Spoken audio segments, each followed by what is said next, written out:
Hingga 30 September 2022, kinerja APBN menunjukkan perbaikan yang berkelanjutan. Dari sisi penerimaan negara, realisasi pendapatan dan hibah tercatat mencapai 6,03 triliun rupiah atau 80,76% dari yang ditargetkan. Kontribusi terbesar penerimaan negara adalah kenaikan penerimaan perpajakan 27,07% yang didorong oleh pertumbuhan positif komponen PPh 35,63%, PPN sebesar 18,78% dan penerimaan cukai sebesar 8,31%. Sedangkan pada komponen pajak lainnya dan bea masuk terkontraksi 0,21% dan 26,34%. Sementara itu, realisasi penerimaan negara bukan pajak sebesar 1,86 triliun, tumbuh positif 13,25%. Sementara itu, dari sisi pengeluaran negara, realisasi belanja negara di Daerah Istimewa Yogyakarta sampai dengan akhir September 2022 mencapai 15,13 triliun atau 68,87% target APBN. Kepala Kanwil Ditjen Perbendaharaan Provinsi Daerah Istimewa Yogyakarta, Arief Wibawa menyampaikan bahwa realisasi belanja negara di Daerah Istimewa Yogyakarta sampai dengan akhir September 2022 terdiri dari belanja kementerian, lembaga sebesar 7,43 triliun atau 62,37%, target APBN dan TKDD sebesar 7,7 triliun atau 76,59%.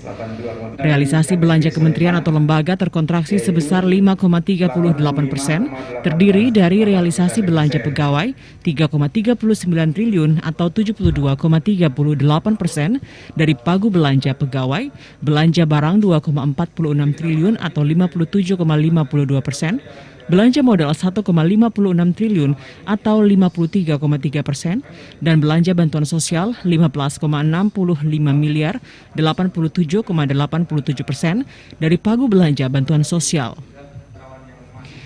Beberapa hal yang mempengaruhi kinerja belanja kementerian lembaga antara lain pekerjaan fisik yang terganggu cuaca, munculnya anggaran belanja modal di pertengahan tahun, blokir masih dalam proses pembukaan, kenaikan harga aspal dan solar industri, menyebabkan pelaksanaan kegiatan tidak sesuai rencana.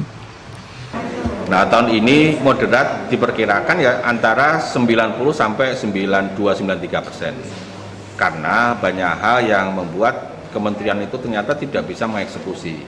Itu yang pertama. Yang kedua, bisa jadi alokasi yang dialokasikan kementerian itu sebenarnya kebesaran. Sebenarnya mereka itu nggak sanggup semua 100%.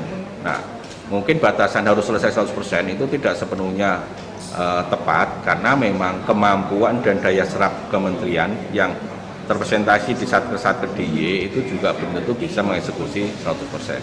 Sedangkan untuk penyaluran TKDD di wilayah DIY sampai dengan akhir September 2022 mencapai 76,59% dari alokasi dan terkontraksi 2,87%.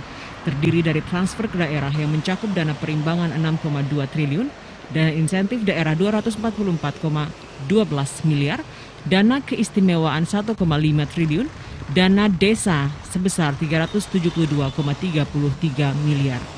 Arief Wibawa menambahkan hingga akhir tahun dapat berjalan sesuai dengan target dapat tercapai sehingga mempengaruhi tingkat kesejahteraan masyarakat dan meningkatnya ekonomi di DIY. Demikian Widi dan Harif Yuda melaporkan.